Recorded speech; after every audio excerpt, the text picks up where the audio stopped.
इमरान खान का कारकुनान से हल्फ अनारकी का इशारा या कुछ और।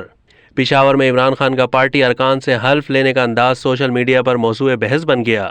कई लोगों को यह अंदाज हिटलर के हल्फ उठाने के अंदाज के करीब लगा।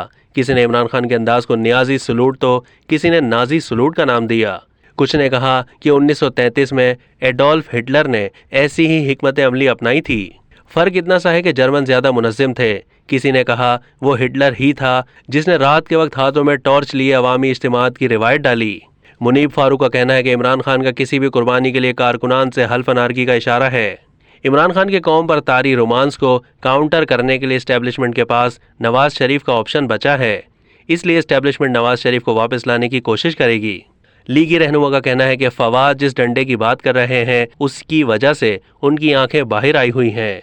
मुनीब फारूक ने तजिया पेश करते हुए कहा कि पाकिस्तान में अगर ये कहा जाए कि आने वाले दिन अब बहुत अहम होंगे, क्योंकि इमरान खान अब लग रहा है कि जिस तरह वो अपने कारकुनों से हल्फ ले रहे हैं वो कह रहे हैं कि हकीकी आज़ादी है और ये जहाद है। हल्फ के दौरान वो अपने तमाम वर्कर से कह रहे हैं कि आप ये हल्फ दीजिए कि आप किसी भी किस्म की कुर्बानी देने से गुरेज नहीं करेंगे। इमरान खान ने शायद ये सोच लिया है कि उनके पास वाहिद रास्ता अनारकी है, इस्लामाबाद पर चढ़ाई का है। इमरान खान ये कोशिशें पहले भी कर चुके हैं। अब तक के लिए इतना ही। मज़ीद मालूमात के लिए डेली जंग के यूट्यूब चैनल को सब्सक्राइब कीजिए।